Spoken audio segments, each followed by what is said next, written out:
আছে, আল্লাহর হুকুম চলে, আল্লাহর হুকুমই সব কিছু।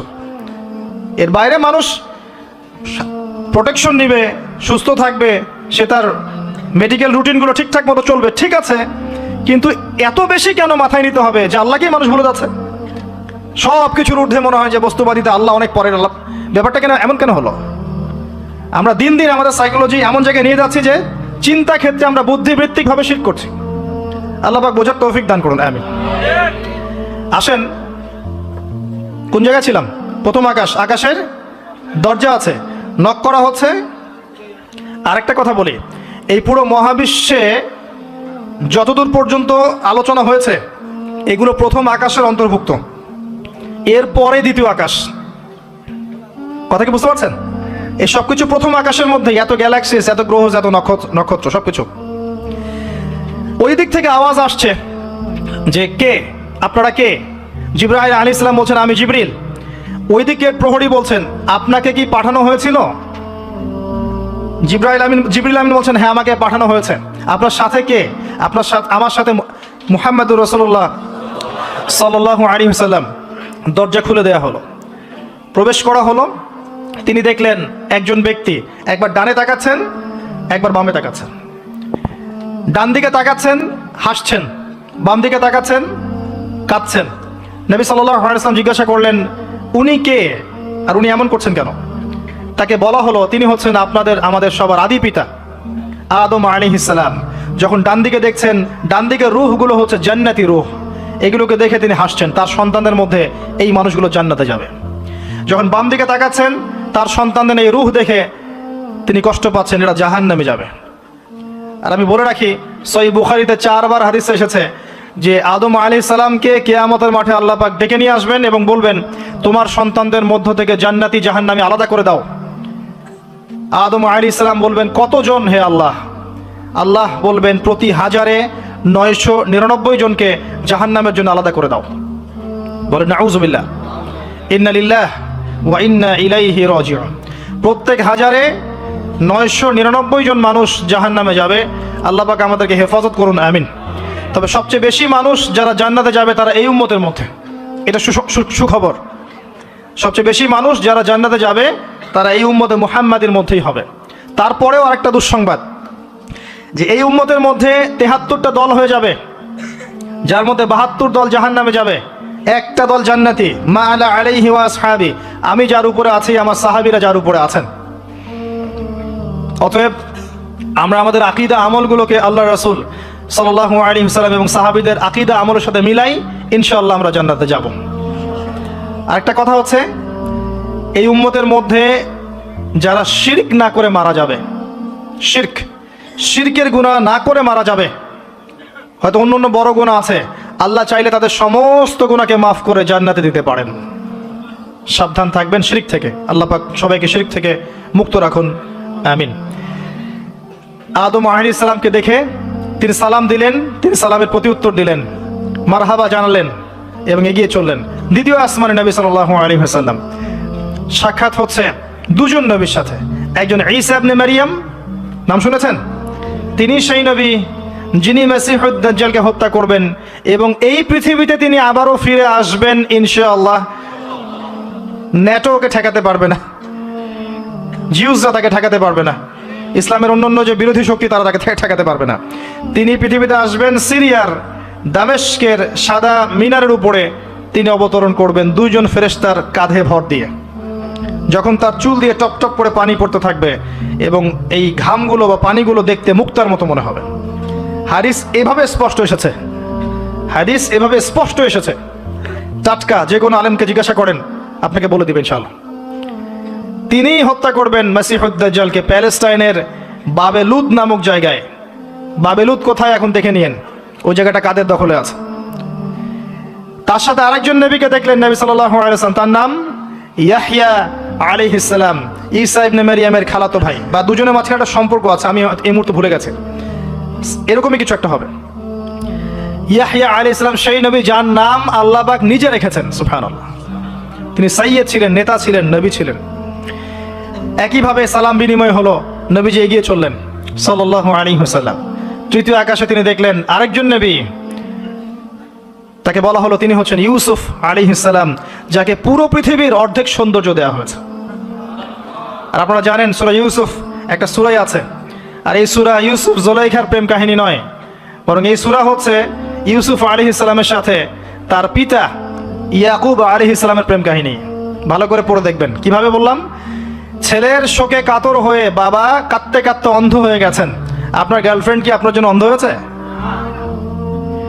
যখন ইউসুফ আলাইহিস সালাম একটা রুমাল পাঠালেন, মনে আছে, তার বাবার চোখে দেওয়ার জন্যে, দূর থেকে যোজন যোজন দূর থেকে তার পিতা বলছেন আমি ইউসুফের গন্ধ পাচ্ছি। বাবার ছেলের এমন প্রেম কাহিনী আপনি কোথাও পাবেন না। এটা সূরা ইউসুফ, পড়ে দেখেন। আর ইউসুফ আলাইহিস সালামের যে চরিত্র ছিল, তার চেহারার চেয়ে চরিত্র আরো বেশি সুন্দর ছিল। তাকে জেনার অফার করা হচ্ছে, তিনি বলছেন আল্লাহকে আমি ভয় করি। আর যুবকদেরকে আমরা বলতে চাই যে যদি আপনি জেনা থেকে দূরে থাকতে পারেন, যদি শুধু জেনা থেকে দূরে থাকতে পারেন, আল্লাহ পাক আপনার যে কোনো দোয়া কবুল করবে ইনশাআল্লাহ। নিশ্চিত মৌতের হাত থেকে আল্লাহ আপনাকে বাঁচাতে পারেন যদি আপনি জেনা ছাড়তে পারেন। জেনা মানে শুধু ফিজিক্যাল রিলেশন নয়, জেনা মানে রাতের বেলা জেগে কথা বলাও, অনলাইনে চ্যাটিং করাও, আপনার বান্ধবীর সাথে কফি খাওয়াও, সব কিছুই জেনার অন্তর্ভুক্ত। এগুলো ছাড়তে পারলে আল্লাহ পাক আপনার দোয়া কবুল করবেন। ওইভাবে যে 3 জন ব্যক্তি গুহায় আটকা পড়েছিল, মনে আছে? গুহার মুখের মধ্যে একটা পাথর এসে গেল, সবাই বলছে আজকে আর বাঁচার বুদ্ধি নাই, নিজের আমল দিয়ে আল্লাহর কাছে বাঁচতে চাও। তার মধ্যে একজন বলছে, একজন তাকে পেতে চাইতাম, সে রাজি হয়ে গিয়েছিল 100 স্বর্ণ মুদ্রার বিনিময়ে। আমি বসেছি এই খারাপ কাজ করতে তার রানের মাঝখানে, সে ওই সময় বলেছে তুমি আল্লাহকে ভয় করো, আমি মুদ্রাও দিয়ে দিয়েছি, ওখান থেকে আমি জেনা না করে চলে আসছি। আল্লাহ এই কাজ যদি তোমার পছন্দ হয়ে থাকে, আজকে এই মৃত্যুর হাত থেকে আমাকে বাঁচাও। ওই পাথর সরে গেল। এটা দলিল দিলাম, জেনা ছাড়তে পারলে আপনার দোয়া, যে কোনো দোয়া আল্লাহ কবুল করবে ইনশাআল্লাহ। শুধু তাই নয়, আরশে আজিম আল্লাহ পাকের সবচেয়ে বড় সৃষ্টি, এর নিচে আল্লাহ পাক 7 শ্রেণীর মানুষকে ছায়া দিবেন।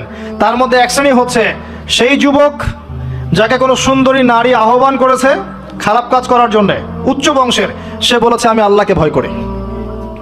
পারবেন ইউসুফের মতো হতে? আল্লাহ পাক তৌফিক ইনায়াত করুন, আমিন। আপনি জেনা থেকে দূরে থাকেন, আল্লাহ পাক আপনার ঘরে খাদিজা রাদিয়াল্লাহু আনহার মতো মেয়ে দিবেন ইনশাআল্লাহ। আপনি 10টা ঘাটের পানি খেয়ে আসবেন, দেখবেন এমন বউ আল্লাহ কপালে জুটাইছে, সে মাশাআল্লাহ 20 ঘাটের পানি খাওয়া। হ্যাঁ, কিফাউন কিরাম, আল্লাহ পাক একদম দুনিয়াতে ইকুয়ালি ডিল করেন, ইকুয়ালি ডিল করেন। আল্লাহ পাক আপনাদের প্রত্যেকের পারিবারিক জীবনটা সুখী করুন, দোয়া করি, আমিন। ইউসুফ আলাইহিস সালাম তারপরে এগিয়ে চললেন, আর প্রত্যেক আকাশেই মারহাবা মুসাফা হচ্ছে এবং সালাম হচ্ছে। চতুর্থ আকাশে নবী সাল্লাল্লাহু আলাইহি ওয়াসাল্লাম দেখছেন ইদ্রিস আলাইহিস সালাম। ইদ্রিস আলাইহিস সালামের কথা সূরা মারিয়ামের মধ্যে আছে, পড়ে দেখবেন। সালাম বিনিময় হলো, নবীজি এগিয়ে চললেন। পঞ্চম আকাশে তিনি দেখছেন হারুন আলাইহিস সালাম। কার ভাই? মুসা আলাইহিস সালামের ভাই। তিনি কিন্তু মুসা আলাইহিস সালামের সাথে ফেরাউনের সামনে গিয়ে দাওয়াত দিয়েছেন, মনে আছে? আরেকটা কথা বলি, কোরআনে দাড়ির দলিল আছে? দাড়ি বলবে নাই। কোরআনে কোথায় দাড়ির দলিল আছে বলেন তো দেখি, কে বলতে পারবেন? কঠিন প্রশ্ন।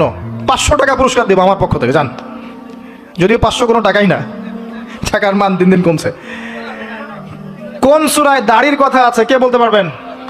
আলেম ওলামা বাদ, তারা তো পারবেন। আমরা সিভিলিয়ানদের জিজ্ঞাসা করছি, সাধারণ জনগণকে। কে পারবেন বলেন? কোন সূরায় দাড়ির কথা আছে? দাড়ি কোরআনে একটা জায়গায় দাড়ির কথা আছে, কে বলতে পারবেন? দেখছেন, আল কোরআনের আলো ঘরে ঘরে যা আলো, তাই না? স্লোগান দিয়ে কাজ হবে না ভাই, প্রত্যেক ঘরে ঘরে কোরআনওয়ালা মানুষ তৈরি করতে হবে, তারপরে আলো অটোমেটিক ঘরে ঘরে জ্বলবে ইনশাআল্লাহ। আচ্ছা যাক, আমার টাকা বেঁচে গেল। সূরা তহায় আছে। কোথায় আছে? সূরা তহার মধ্যে আছে, একটা জায়গায় দাড়ির কথা আছে, সেটা হচ্ছে হারুন আলাইহিস সালামের দাড়ি। কার দাড়ি? হারুন আলাইহিস সালামের দাড়ি। মুসা আলাইহিস সালাম ফেরাউন থেকে যে দলবল নিয়ে পার হওয়ার পরে, বনু ইসরায়েলকে নিয়ে পার হওয়ার পরে আল্লাহ পাক তাকে 40 দিন ডেকেছেন তুর পাহাড়, মনে আছে? তুর পাহাড়ে তিনি গেছেন, এই ফাঁকে বনু ইসরায়েল শিরক করা শুরু করেছে, এই যে বাছুর পূজা শুরু করেছে, মনে আছে? পড়েন নাই কখনো? বাছুর পূজা শুরু করেছে। মুসা আলাইহিস সালাম তাওরাত নিয়ে আসছেন, এসে দেখছেন যে কওমের এই অবস্থা, তিনি রাগে তাওরাত ছুঁড়ে মারলেন। তিনি প্রচণ্ড ব্যক্তিত্ব সম্পন্ন মানুষ ছিলেন, গায়রতওয়ালা, রাগে তাওরাত ছুঁড়ে মারলেন এবং এসে এই যে হারুন আলাইহিস সালাম যাকে রেখে গিয়েছিলেন যে কওমকে দেখাশোনা করবে, তার দাড়ি চিপে ধরলেন। তুমি থাকতে এরা এই অবস্থায় গেল কিভাবে? এক হাতে দাড়ি, এক হাতে চুল চেপে ধর, তুমি থাকতে এই অবস্থা হইল কিভাবে? সূরা তহা পড়ে দেখেন। তখন হারুন আলাইহিস সালাম বলছেন যে হে আমার ভাই, আমার দাড়ি আর চুল ধরো না, এই একটা জায়গায় আছে। তার মানে দাড়ি পাওয়া যাচ্ছে কোরআনে। কিছু মানুষ তো এখন বলে কোরআন মানি, হাদিস মানি না, তাই না? ওই অজুহাত দিয়ে এখন দাড়ি রাখে না, বলে কোরআনে তো দাড়ির কথা নাই, রাখবো কেন? সুবহানাল্লাহ। আপনারাও কি এটা বিশ্বাস করেন যে আমরা শুধু কোরআন মানবো, হাদিস মানবো না? স্পষ্ট কুফরি, স্পষ্ট কুফরি। কোরআন এবং হাদিস একসাথে মিলেই শরিয়া। শুধু কোরআন মানি, হাদিস মানি না, এটা বলতে গিয়ে সে বোঝাচ্ছে সে আসলে কোরআনও মানে না। কোরআনে আল্লাহ বলেছেন ওয়ামা আতাকুমুর রাসূল ফাখুযুহু, রাসূল যা দিয়েছেন নিয়ে নাও, ওয়ামা নাহাকুম আনহু ফানতাহু, যা থেকে নিষেধ করেছেন দূরে থাকো। তাহলে সুন্নাহ না মানলে আপনি কিভাবে কোরআন মানবেন? কথা কি বুঝতে পারছেন? আসেন, হারুন আলাইহিস সালাম সালাম বিনিময় হলো, চললেন। তারপরে ষষ্ঠ আসমানে গিয়ে দেখলেন মূসা আলাইহিস সালাম, সেই যে ব্যক্তি। সালাম বিনিময় হলো, চলে যাচ্ছেন, আর মূসা আলাইহিস সালাম কাঁদছেন, কান্না করছেন। জিজ্ঞাসা করা হলো কেন কান্না করছেন? তিনি বললেন আমার পরে একজন যুবক নবী হবে যার উম্মত আমার চেয়ে বেশি জান্নাতে যাবে, এটা চিন্তা করে আমি কান্না করছি। তিনি হচ্ছেন মুহাম্মদুর রাসূলুল্লাহ সাল্লাল্লাহু আলাইহি ওয়াসাল্লাম। তারপরে গিয়ে চললেন সপ্তম আসমান। সেখানে সপ্তম আসমান মানে 7 নম্বর মহাবিশ্ব, সেখানে গিয়ে দেখলেন যে বাইতুল মামুর নামে একটা জায়গা আছে, ঠিক কাবা ঘরের একদম এক্স্যাক্টলি উপরে, একদম সোজা উপরে বাইতুল মামুর নামে একটা জায়গা আছে। এটা হচ্ছে ফেরেশতাদের ইবাদতের জায়গা, তারা সেখানে তাওয়াফ করেন। প্রতিদিন 70,000 ফেরেশতা, প্রতি মুহূর্তে 70,000 ফেরেশতা এখানে তাওয়াফ করে। এবং যার একবার তাওয়াফের সুযোগ হয়েছে সে আর কখনো সুযোগ পাবে না, শেষ। আল্লাহ পাকের ফেরেশতাদের সংখ্যা চিন্তা করেন তাহলে এবার। সেখানকার দেয়ালে হেলান দিয়ে আছেন ইব্রাহিম আলাইহিস সালাম, তার চেহারা একদম মুহাম্মদ সাল্লাল্লাহু আলাইহি ওয়াসাল্লামের মতো, এবং অনেক ছোট ছোট বাচ্চা তার সামনে খেলা করছে। ওই যে বাচ্চা কোরবানির কথা মনে আছে? যেসব মুমিন মুসলিমদের ছোট ছোট বাচ্চা কাচ্চারা নাবালক অবস্থায় মারা যায় না, তাদের আত্মাগুলো সেখানে চলে যায়, তারা সেখানে খেলা করতে থাকে। যারা পিতা পায়নি, যখন পিতার কথা মনে হয় খেলতে খেলতে, তখন তারা ইব্রাহিম আলাইহিস সালামের কাছে দৌড় দেয়। মায়ের কথা মনে হলে তার স্ত্রীর কাছে দৌড় দেয়। আমাদের যাদের সন্তান 2-1জন মারা গেছে, এটা আমাদের পরকালে অ্যাসেট, পরকালের সম্পত্তি। কিয়ামতের মাঠে ওই ছেলে ওই মেয়ে আপনার হাত ধরবে, আঙ্গুল ধরে ফেলে বলবে আল্লাহ আমার বাবাকে মাফ করে দাও, না হলে আমি জান্নাতে যাব না। তাই বেশি বেশি বাচ্চা কাচ্চা নিতে হয় সামর্থ্য অনুযায়ী, আর সামর্থ্য আল্লাহ দিবেন। যখন আপনি 4-5টা এরকম করে বাচ্চা কাচ্চা নিবেন, 2-1টা বাচ্চা মারা যেতে পারে, এগুলো আপনার পরকালের সম্পত্তি। এখন তো আমাদের জেনারেশনকে রেস্ট্রিক্টেড করার জন্য 2টো সন্তানের বেশি নয়, 1টি হলে ভালো হয়। সুবহানাল্লাহ। মুসলিমদেরকে চতুর্দিক থেকে চাপে ফেলা, চতুর্দিক থেকে গলা চিপে ধরা আর কি। জনশক্তিতে রূপান্তরিত হলে কোনো সমস্যা আছে? চাইনিজদের জনসংখ্যা কত? চায়নার জনসংখ্যা কত? ম্যাক্সিমাম জনগণকে তারা জনশক্তিতে রূপান্তরিত করেছে। এই আপনার পশ্চিমারা ন্যাটো ম্যাটো যত কিছু আছে, চায়নার এগেনস্টে কথা বলুক দেখি কত বড় সাহস। সারা বিশ্বকে নিয়ন্ত্রণ করে ফেলছে ওরা এখন। কই তারা তো আর তারা যখন দেখেছে যে আমাদের আর প্রয়োজন নাই, তখন তারা একটা লস দিয়েছে ওদের কান্ট্রিতে। এটা মুসলিমদের জন্য প্রযোজ্য নয়। যাই হোক, সন্তান সন্ততি ওখানে গিয়ে মারা গেলে আপনার অ্যাসেট। এরপরে আসেন যারা ইচ্ছা করে সন্তান হত্যা করছে, গর্ভের সন্তান যখন জানছে যে এটা মেয়ে, তখন তাকে ফেলে দিচ্ছে। আবার অবৈধ সন্তান যারা অ্যাবর্শন করে নষ্ট করছে, এই যে হত্যাগুলো, এই প্রাণগুলোকে আল্লাহ পাক কিয়ামতের মাঠে জীবন্ত করবেন এবং তাদেরকে দেখিয়ে ওই ব্যক্তিদেরকে চার্জ করা হবে যে কি অপরাধে তাকে হত্যা করা হয়েছিল। সতর্ক হয়ে যান। আল্লাহ পাক এটাও বলেছেন, দারিদ্র্যের ভয়ে সন্তানকে হত্যা করো না, রিজিক আল্লাহ দিবেন ইনশাআল্লাহ। এই সমুদ্রের কোটি কোটি মাছকে আল্লাহ পাক খাওয়াতে পারলে আপনাকে আমাকেও খাওয়াতে পারবে ইনশাআল্লাহ, যদি না আমরা আমাদের রিজিকটা সংকুচিত করে ফেলি। মানুষ মানুষের রিজিক কেড়ে খাচ্ছে সুদের মধ্য দিয়ে। মানুষ মানুষের রিজিক কেড়ে খাচ্ছে সুদের মধ্য দিয়ে, অন্য কোনো বিষয় নাই, সুদ, রিবা। আসেন, সপ্তম আসমান এই অবস্থা। এরপরে নবী সাল্লাল্লাহু আলাইহি ওয়াসাল্লামকে আরো সামনে নিয়ে যাওয়া হলো। এই জায়গার নাম সিদরাতুল মুনতাহা। কি নাম? সর্বশেষ জায়গা, যেখানে জিবরাইল আলাইহিস সালামও এর উপরে আর যেতে পারেন না। যদিও বা জিবরাইল আলাইহিস সালাম ফেরেশতাদের সর্দার, তিনিও যেতে পারেন না। তারপরে আরেকটা জগৎ আছে, ওই জগৎ থেকে আদেশ এই সিদরাতুল মুনতাহা পর্যন্ত আসে, এখান থেকে কালেক্ট করে নিচে নামানো হয়। আবার এখান থেকে কোনো আদেশ বা কোনো আদেশ না, এখান থেকে কোনো ফলাফল মুনতাহা পর্যন্ত নিয়ে যাওয়া হয়, সেখান থেকে উপরে তুলে নেওয়া হয়। ওটা একটা বর্ডার, কথা বুঝতে পারছেন? এটা একটা বর্ডার, নো ম্যানস ল্যান্ড। এই জায়গায় গিয়ে জিবরাইল আলাইহিস সালাম নিজের আকৃতিতে আসলেন, 600টা পাখা। কতগুলো পাখা? 600 পাখা। নবী সাল্লাল্লাহু আলাইহি ওয়াসাল্লাম একটু বিব্রত বোধ করছিলেন, তিনি আবার আগের রূপে ফিরে আসলেন। এই জায়গায় বাহন চেঞ্জ করা হলো। এখানে নবী সাল্লাল্লাহু আলাইহি ওয়াসাল্লাম বলেছেন, আমি সিদরাতুল মুনতাহায় এমন কিছু রং দেখেছি, এত অপরূপ সৌন্দর্য দেখেছি, যেটা কোনো মানুষের পক্ষে ভাষায় প্রকাশ করা সম্ভব না।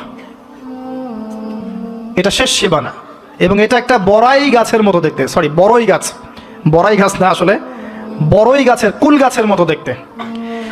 এরপর আরেকটা বাহন আনা হলো, এটা বাহন চেঞ্জ করা হলো। এবার তিনি আরো ঊর্ধ্বে উঠে যাচ্ছেন, উঠছেন উঠছেন উঠছেন। একটা পর্যায়ে ওই জগতে যে ফেরেশতারা আছেন, যারা আল্লাহ পাকের আদেশ লিখছেন, ওই আদেশগুলো লিখার যে কলমের খসখস শব্দ, এটা নবীজি শুনতে পারলেন। সুবহানাল্লাহ। নূরের পর্দার কাছাকাছি তাকে নিয়ে যাওয়া হলো, একদম আল্লাহ পাকের কাছাকাছি, আরো সে আজিমের কাছাকাছি। এখানে আল্লাহ রাব্বুল আলামিন সরাসরি তার সাথে কথা বললেন, যা ওহী করার তা করলেন, এবং স্পেশালি 3টা গিফট বা হাদিয়া দিলেন। কয়টা? 1 নাম্বার 50 ওয়াক্ত নামাজ। কত ওয়াক্ত? 2 নাম্বার সূরা বাকারার শেষের 3 আয়াত, সূরা বাকারার শেষের 3 আয়াত। আর 3 নাম্বার হচ্ছে একটা ঘোষণা, হে নবী মুহাম্মদ সাল্লাল্লাহু আলাইহি ওয়াসাল্লাম, তোমার উম্মতের কোনো ব্যক্তি যদি আমার সাথে শিরক না করে মারা যায়, আমি তাকে জান্নাতে দিয়ে দিব ইনশাআল্লাহ। আজকে এই মেরাজুন নবী নিয়ে অনেক আলোচনা হবে, কিন্তু আলোচনা হওয়ার পরে আমরা যদি এই নামাজের পাবন্দ না হতে পারি, সূরা বাকারার শিক্ষা নিতে না পারি, বা শেষের আয়াত মুখস্থ করতে না পারি, শিরক ছাড়তে না পারি, আদতে আলোচনার কোনো ফায়দা নাই। কথা বুঝতে পারছেন? এখানকার 3টা মৌলিক হাদিয়া তিনি নিয়ে আসছেন। এবার নিচে নামছেন, ওই যে 6ষ্ঠ আসমানে অপেক্ষা করছেন কে? মুসা আলাইহিস সালাম। কোথায় যাচ্ছেন? এই কি হলো আল্লাহর সাথে কথাবার্তা, এই হয়েছে। কি দিয়েছে আপনাকে? 50 ওয়াক্ত নামাজ। বলেন কি 50 ওয়াক্ত নামাজ? আমার উম্মতে 2 ওয়াক্ত নামাজ ছিল, পড়তে পারে নাই। পারবেন আপনার উম্মত, আপনি ফিরে যান, নামাজ কমিয়ে নিয়ে আসেন। লজ্জাবোধ করলেন নবী সাল্লাল্লাহু আলাইহি ওয়াসাল্লাম, তাও ফিরে গেলেন। 50 থেকে 45, 45 থেকে 40, 40 থেকে 35, করতে করতে করতে করতে 5। এবারও মুসা আলাইহিস সালাম বলছেন, ফিরে যান, পারবেন আপনার উম্মত। মুসা আলাইহিস সালাম কত দূরদর্শী ছিলেন দেখেন, পারে উম্মত? ম্যাক্সিমামই তো পারে না, কথা ঠিক আছে না? ম্যাক্সিমাম উম্মতি কিন্তু পারছে না 5 ওয়াক্ত নামাজ পড়তে। তো মুসা আলাইহিস সালামের দূরদর্শিতা ঠিকই ছিল, পারবেন আপনার উম্মত। তিনি লজ্জাবোধ করলেন। আল্লাহ পাক বললেন, তোমার উম্মতের জন্য 5 ওয়াক্তই ফিক্স করলাম, কিন্তু যদি 5 ওয়াক্ত তারা ঠিকঠাক মতো আদায় করে, 50-এর নেকি দিয়ে দিব ইনশাআল্লাহ। এবং আরেকটা ঘোষণা দিলেন, সেটা হচ্ছে যে তোমার উম্মতের যে কোনো ভালো কাজকে 10 দিয়ে গুণ করে দেওয়া হবে। একটা নেকির কাজ করবেন, 10 গুণ বৃদ্ধি করা হবে। কিন্তু একটা গুনাহ করলে 10 দিয়ে গুণ করা হবে না, একই থেকে যাবে। এবং আপনার উম্মতের কোনো ব্যক্তি যদি কবিরা গুনাহ ছেড়ে দেয়, কবিরা গুনাহ তো বোঝেন, বড় বড় গুনাহ ছেড়ে দেয়, তার সমস্ত সগীরা গুনাহ মাফ করে দেওয়া হবে। আর কি চাই? এবার নবী সাল্লাল্লাহু আলাইহি ওয়াসাল্লাম ফিরে আসছেন। এবার শোনেন আমাদের শিক্ষা। ফিরে আসছেন, আসার আগে তাকে জান্নাত জাহান্নাম দেখানো হয়েছে। নবী সাল্লাল্লাহু আলাইহি ওয়াসাল্লাম যে বিষয়গুলো দেখেছেন, এর মধ্যে যেগুলো হাদিসে এসেছে, আমি খুব সংক্ষিপ্ত আকারে বলছি, এবং এখান থেকে আমরা শিক্ষা নেবেন। মনে রাখবেন, এখন যেগুলো বলছে এগুলো এই উম্মতের জন্য খাস, আমাদের উম্মতে মুহাম্মাদের জন্য খাস। তিনি আসছেন, বারজাখের জগতই হোক আর জাহান্নামের শাস্তি হোক। একজন ফেরেশতাকে দেখলেন, তার মুখে হাসি নাই। কি নাই? জিবরাইল আলাইহিস সালামের সাথে কথোপকথন হচ্ছে, তিনি নবীজিকে সালাম দিলেন, সালামের উত্তর দেওয়া হলো, কিন্তু মুখে হাসি নাই। বাকি সবাই তার সাথে হাসি মুখে সাক্ষাৎ করেছেন, এই ফেরেশতা বাদ দিয়ে। তিনি জিজ্ঞাসা করছেন, জিবরিল আলাইহিস সালাম, তার মুখে হাসি নাই কেন? তাকে বলা হলো এই ফেরেশতার নাম হচ্ছে মালিক। কি নাম? সূরা যুখরুফের মধ্যে আছে, তার নাম হচ্ছে মালিক। আল্লাহ পাক তাকে জাহান্নামের প্রহরী বানিয়েছেন, জাহান্নামের চিফ অফ কমান্ড মালিক। যখন থেকে আল্লাহ পাক তাকে এই দায়িত্ব দিয়েছেন, তার মুখের হাসি উঠে গেছে। আল্লাহর কাছে পারমিশন চাওয়া হচ্ছে, জাহান্নাম দেখতে চাই। আল্লাহ পাক দেখার পারমিশন দিলেন। নবী সাল্লাল্লাহু আলাইহি ওয়াসাল্লাম দেখে বললেন, সেখানকার বেশিরভাগ অধিবাসী হচ্ছে নারী জাতি, এবং তিনি বললেন জাহান্নামে যাবে উদ্ধত এবং অহংকারীরা। জান্নাত দেখতে চাই। দেখানো হলো, জান্নাতের ডিটেলস বর্ণনা নবীজি দিলেন ফিরে এসে। এমনকি উমর রাদিয়াল্লাহু আনহুর একটা রুম, একটা কক্ষ, একটা গোরফাও দেখে এসেছেন। ঢুকতে চেয়েছেন, ঢোকেন নাই। পরে বলেছেন, ওমর, আমি তোমার ব্যক্তিত্বের কথা চিন্তা করে সেখানে ঢুকিনি, দেখেছি জান্নাতে তোমার ঘর আছে। একটা আওয়াজ শুনেছেন, মিষ্টি কণ্ঠস্বর। কিসের কণ্ঠস্বর? মিষ্টি কণ্ঠস্বর। তাকে বলা হচ্ছে, এই কণ্ঠস্বর হচ্ছে বেলাল রাদিয়াল্লাহু আনহুর আযানের কণ্ঠস্বর। খরম, খরম জুতা আছে না, খরম, এর খটখট আওয়াজ শুনেছেন। নবীজি জিজ্ঞাসা করছেন, কার? বলা হচ্ছে এটা বেলাল রাদিয়াল্লাহু আনহুর। বেলাল রাদিয়াল্লাহু আনহুকে বলা হলো, আপনি কি এমন আমল করেন? হে বেলাল, তুমি কি এমন আমল করো যার কারণে এই মর্তবা হচ্ছে? যখনই জান্নাতে যাই আমাকে দেখানো হয়, দেখি তুমি, তোমার পায়ের পদধ্বনি সামনে সামনে আছে। তখন বললেন, ইয়া রাসূলুল্লাহ, আমি তো আসলে এক্সট্রাঅর্ডিনারি কোনো আমল করি না, কিন্তু আপনারা যা করেন তাই করি। কিন্তু যখনই আমি ওযু করি, আমার ওযু ছুটে গেলে আমি ওযু করি, আর ওযু করেই আমি 2 রাকাত নফল সালাত পড়ি, তাহিয়াতুল ওযু, এতটুকু কাজ করি। নবীজি বলেন, এটাই সেই কাজ যার কারণে তোমাকে জান্নাতের এই মর্তবা দেওয়া হয়েছে। নবীজি আসছেন, দেখানো হচ্ছে। এবার শোনেন, দেখানো হচ্ছে একদল মানুষ যাদের আঙ্গুলগুলো লম্বা লম্বা, তামার লম্বা নখর। নখর বোঝেন? নখর। গাল এভাবে হ্যাঁচড়াচ্ছে, নিজের গাল নিজে হাসড়াচ্ছে, এবং নিজের দেহ থেকে গোশত তুলে ফেলছে, ভক্ষণ করছে। নবীজি জিজ্ঞাসা করলেন সাল্লাল্লাহু আলাইহি ওয়াসাল্লাম, এরা কারা? কি কারণে এদের শাস্তি হচ্ছে? তাকে বলা হলো, এরা আপনার উম্মতের সেই সব ব্যক্তি যারা সবসময় গীবত আর সমালোচনায় ব্যস্ত থাকত। শিক্ষা নিয়ে নেন, আমার মনে হয় না আমার কিছু বলার প্রয়োজন আছে। এরা আপনার উম্মতের সেই সব ব্যক্তি যারা আপোষে গীবত, অপবাদ এবং সমালোচনায় ব্যস্ত থাকতো। তার মানে এই উম্মতের একটা বড় সমস্যা হবে গীবত। এটা কিন্তু দেখে এসেছেন নবীজি, ফিউচার, তাই না? এটা বারজাখের শাস্তি চলছে, এটা অন্য একটা জগৎ যেটাকে আপনি এখানকার সময় স্থানকাল দিয়ে ব্যাখ্যা করতে পারবেন না। এটা টাইম ট্রাভেলিং এর মতো। নবীজি আসছেন সাল্লাল্লাহু আলাইহি ওয়াসাল্লাম, দেখছেন, listen to me very carefully. এবার নবীজি দেখছেন এক শ্রেণীর মানুষ, পেট এইরকম ফোলা, অট্টালিকার মতো পেট ফোলা, আর ভিতরে সাপ কিলবিল করছে, এবং এদেরকে রক্তের নদীতে ফেলে মাথাটা ফাটিয়ে দেওয়া হচ্ছে। নবী জিজ্ঞাসা করলেন সাল্লাল্লাহু আলাইহি ওয়াসাল্লাম, এরা কারা? মর্মান্তিক শাস্তি দেওয়া হচ্ছে, এরা কারা?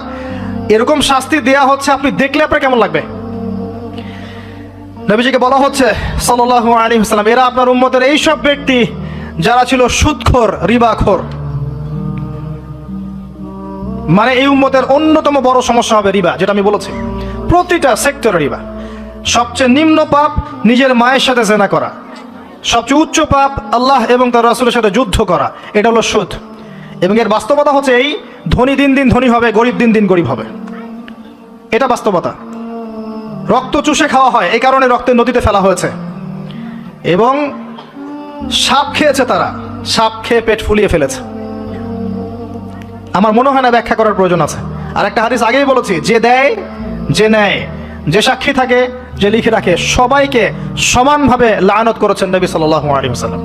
নবীর লানত নিয়ে হাউজে কাউসারের পানি কোশ্চিন কালো পাবেন না, কবরের উত্তর দিতে পারবেন না। এমনকি নবী সাল্লাল্লাহু আলাইহি ওয়াসাল্লামের সুপারিশ আপনার কপালে নাও জুটতে পারে, সতর্ক হয়ে যান। না খেয়ে থাকেন, সুদ খায়েন না। না খেতে খেতে না খেয়ে মারা যান, তাও সুদ খায়েন না। আর যদি আপনি আল্লাহর জন্য ছাড়তে পারেন, আল্লাহর জন্য ছেড়ে দেন, আল্লাহ পাক আপনাকে বেহিসাব রিজিক দেবে ইনশাআল্লাহ। যাররা পরিমাণ সন্দেহ করবেন না যে আল্লাহ কি দিবেন না দিবেন না, আল্লাহ পাক অবশ্যই দিবেন ইনশাআল্লাহ। ওয়া মান ইয়াতাওয়াক্কাল আলাল্লাহ ফাহুয়া হাসবুহ, যে আল্লাহর উপর তাওয়াক্কুল করে আল্লাহ পাক একাই তার জন্য যথেষ্ট। আল্লাহ পাক যথেষ্ট। ওয়া ইয়ারযুকু মান ইয়াশা বিগাইরি হিসাব, আল্লাহ পাক বেহিসাব রিজিক দেন যাকে চান। মিন হাইসু লা ইয়াহতাসিব, এমন উৎস থেকে রিজিক দিবেন যে সে কল্পনা করে নাই। ছেড়ে দেন। কিন্তু বিশ্বের শুরু থেকে নিচ পর্যন্ত রিবা দিয়ে ভর্তি। একটা ছোট্ট গ্রামে যাবেন, দেখবেন একাধিক সুদী এনজিও কাজ করছে। এখন মা বোনরাও খুব বেশি সুদ খায়, ব্যাংকের মধ্য দিয়ে, সমিতির মধ্য দিয়ে, এইটা ওইটা ছল চাতুরি ঘুরিয়ে ফিরে কতভাবে যে খাওয়া হয় আল্লাহ ভালো জানেন। আল্লাহ পাক আমাদেরকে এই মহামারী থেকে হেফাজত করুন। সবচেয়ে বড় মহামারী চলছে বিশ্বে, এই ইকোনমিক মহামারী, রিবা কেন্দ্রিক মহামারী, যেটা মুসলিমের ইমান আমল সব ধ্বংস করে দিয়েছে। আসেন, তিনি আসছেন, দেখলেন এক শ্রেণীর মানুষ আগুন, বড় বড় আগুনের দলা, এগুলো মুখে ঢুকাচ্ছে, পিছনের রাস্তা দিয়ে বের হয়ে যাচ্ছে। নাউযুবিল্লাহ পড়ি আমরা। জিজ্ঞেস করা হচ্ছে কারা এরা, মর্মান্তিক শাস্তি হচ্ছে। নবী সাল্লাল্লাহু আলাইহি ওয়াসাল্লামকে বলা হলো এরা আপনার উম্মতের সেই সব ব্যক্তি, listen to me very carefully, এরা আপনার উম্মতের সেই সব ব্যক্তি যারা ইয়েতিমদের মাল আত্মসাৎ করে খেত। আমার ব্যাখ্যা করার কোনো প্রয়োজন নাই, আপনারা সবাই শিক্ষিত মানুষ। এতিমের মাল আত্মসাৎ করলে যদি এই শাস্তি হয়, জনগণের মাল আত্মসাৎ করলে কি হতে পারে চিন্তা করে দেখেন। কি হতে পারে? এটা মানুষের হক, আল্লাহর কাছে ক্ষমা পাওয়া যাবে না, মানুষকে দিতে হবে। আরও এগিয়ে আসলেন, তিনি দেখছেন, এবার বলতে গিয়ে আমার বুক কাঁপছে, দেখলেন এক শ্রেণীর মানুষ জিহ্বাগুলোকে টানা হচ্ছে, আগুনের কেচি দিয়ে কেটে দেওয়া হচ্ছে, আবার জিহ্বা জোড়া লাগছে, আবার কেটে দেওয়া হচ্ছে, চলতে আছে অনবরত, কন্টিনিউয়াসলি। আল্লাহর কাছে কায়ামনো বাক্যে দোয়া করি, এ সময় দোয়া কবুল হয়। আল্লাহ পাক যেন দোয়া আমাদের কবুল করেন, আল্লাহ পাক যেন আমাকে এবং আপনাদেরকে এদের অন্তর্ভুক্ত না করেন। জিজ্ঞেস করা হলো এরা কারা? নবী সাল্লাল্লাহু আলাইহি ওয়াসাল্লামকে বলা হচ্ছে এরা আপনার উম্মতের সেই সব ব্যক্তি যারা ছিল বক্তা, ওয়াইজ, যারা অনেক বক্তব্য করতো, নিজে আমল করতো না। আর এই মহামারী আমাদের মধ্যে ছড়িয়ে পড়েছে, কোনো সন্দেহ নাই। যদি না পড়তো তাহলে আমাদের কথায় মানুষের জীবন পরিবর্তিত হতো। খুব কম দেখা যায় যে আমাদের কথাগুলো আপনাদের কলবে তাসির হচ্ছে। তাসির তখন হবে যখন আমার মধ্যে আমলটা থাকবে। আর এখন তো আমরা ওয়াজ মাহফিলে প্যান্ডেলকে বানিয়েছি পলিটিক্যাল প্যান্ডেল, কোনো কোনো ক্ষেত্রে বানিয়েছি ভোট চাওয়ার প্যান্ডেল, কোনো ক্ষেত্রে বানিয়েছি যে জিকিরের নামে যাবতীয় বেদাতি কারবার হবে, গানের মতো ডিজে জিকির হয়, ডিজে জিকির। মানে কি যে হয়, যে আসবে তারও কত কাহিনী, আবার বিগ বিগ বাজেট, এইসব না মিললে আবার বক্তব্য হবে না। তারপর দেখা যাবে 1 ঘন্টা কথার মধ্যে গাল গল্প কেচ্চা কাহিনী 50 মিনিট, আর বাকি 10 মিনিট একে অপরের সমালোচনা, কি শেষ, ওয়াজ মাহফিল মাশাআল্লাহ শেষ। খুব কম ওয়াজ মাহফিল আছে জনগণকে বলবেন কি শিখলেন আজকে ওয়াজে, বলবে হ্যাঁ সুন্দর সুর করে কিছু কথা বলেছে, কি শিখেছে, আমার কি বললাম ঠিক বুঝতে পারলাম না। Out of content, out of topic, কোনো কনস্ট্রাকটিভ কথাবার্তা নাই। তো এছাড়াও জানা অনুযায়ী আমল না থাকলে এই অবস্থা হবে। আল্লাহ পাক আমাদেরকে হেফাজত করুন, আল্লাহ পাক আমাকে এবং আপনাদের সবাইকে হেফাজত করুন, আমিন। আরও এগিয়ে আসলেন, দেখা গেল এক শ্রেণীর মানুষ, যুবকরা খুব ভালো করে শোনেন এবং বিবাহিতরাও শোনেন, সামনে রাখা আছে ভালো গোশত, বাম দিকে রাখা আছে পচা গোশত, গন্ধ বের হচ্ছে। তারা এই পচা গোশত তুলে তুলে খাচ্ছে, গোগ্রাসে খাচ্ছে, ভালো গোশতের দিকে ভ্রুক্ষেপও করছে না। অবাক হয়ে নবী সাল্লাল্লাহু আলাইহি ওয়াসাল্লাম জিজ্ঞাসা করছেন এরা কারা? তাকে বলা হচ্ছে এরা আপনার উম্মতের সেই সব ব্যক্তি যাদের ঘরে পবিত্র স্বামী ছিল, বাইরে অন্য পরপুরুষের সাথে প্রেম করেছে, যাদের ঘরে পবিত্র স্ত্রী ছিল, বাইরে পরকিয়া করেছে। আর এখন যত মিডিয়া আছে দেখবেন, সিরিয়াল, মুভি, হাবি জাবি, এরা পরকিয়া শিখায়, জেনা এবং পরকিয়া শিখায়। খেয়াল করে দেখবেন, একটা ছেলে মেয়ের অবাধ মেলামেশা, হারাম মেলামেশাকে এমনভাবে উপস্থাপন করা হয় মনে হয় এটা একটা পবিত্র ইবাদত মনে হয়, এবং বোঝানো হয় যে প্রেম তো পবিত্র, পবিত্র প্রেমে কি সমস্যা? আরে প্রেম পবিত্র তখন যখন আমি আমার স্ত্রীর সাথে প্রেম করব। আর দেখবেন যতগুলো এই যে মুভিজ, আপনার সিনেমাস, ফিল্মস, গান, নাটক, এগুলোর মূল থিম কিন্তু হারাম প্রেম। অল্প কিছু আউট অফ কন্টেন্ট অন্য অন্য থিমের মধ্যে আছে। দেশ নিয়ে কতগুলো মুভি হয়েছে, কতগুলো নাটক হয়, ইসলাম নিয়ে কতগুলো হয়, শ্রদ্ধা ভক্তি এগুলো নিয়ে কতগুলো হয় দেখবেন। আর এই যে অন্য কান্ট্রির যে সংস্কৃতিগুলো ঢুকেছে, এগুলোর মূল থিম দেখবেন পরকিয়া করাচ্ছে, পরকিয়া শেখায়, বেহাপনা শেখায়, কিভাবে শাশুড়ির সাথে ঝগড়া করতে হবে, কিভাবে বউ রেখে আরেকটারে প্রেম করতে হবে, বউকে কেমন করে ব্লাফ দেওয়া যায়, এদিকে স্বামীরা ব্লাফ কেমন করে দেওয়া যায়, এগুলোই শেখায়। এবং অনেক ক্ষেত্রে দেখা যায় তাদের দেশের মানুষ এগুলোর প্রতিবাদ করছে, আর আমাদের মা বোনরা এগুলো দিব্যি দেখছে, ডেইলি রুটিন যে 3-4 ঘন্টা এগুলো দেখতেই হবে। বাঘের সামন থেকে আপনি হাড্ডি গোস্ত নিয়ে আসতে পারবেন, এইসব মেয়েদের হাত থেকে রিমোট নিতে পারবেন না। এরপরেও দেখবেন আপনি আবার নগ্ন ফিল্ম, পর্নোগ্রাফি আছে না, এগুলো আবার ফ্রি অ্যাক্সেস, আপনি চাইলে ইন্টারনেটে ঢুকবেন, দেখতে পারবেন। এটা কিন্তু আমরা রাষ্ট্রীয়ভাবে বন্ধ করতে পারতাম, যে আমার দেশে কোনো পর্ন সাইট চলবে না, কোনো পর্ন সাইট চলবে না। পর্নোগ্রাফি একমাত্র কারণ, সমস্ত কারণের সবচেয়ে বড় কারণ, বাকি কারণগুলো আছে, সবচেয়ে বড় কারণ এর কারণে ধর্ষণ বাড়বে। যত বেশি পর্নোগ্রাফির প্রচলন ঘটবে তত বেশি ধর্ষণ বাড়বে, কারণ পর্ন দেখতে দেখতে মানুষের ভিতরটাকে পশু বানিয়ে ফেলা হয়, এবং এই পশু সুযোগ পেলেই একটা মেয়েকে ধর্ষণ করবে। হ্যাঁ, এর ভিতর থেকে বাইরে মনে হচ্ছে কোটটাই স্যুট পরে আছি, জুব্বা টুব্বা পরে আছি, ভিতরটা পশু বানিয়ে ফেলা হয়। এবং দেখবেন ফাঁক পেলে মেয়েকে ধর্ষণ করবে, ফাঁক পেলে বাচ্চাকে ধর্ষণ করবে।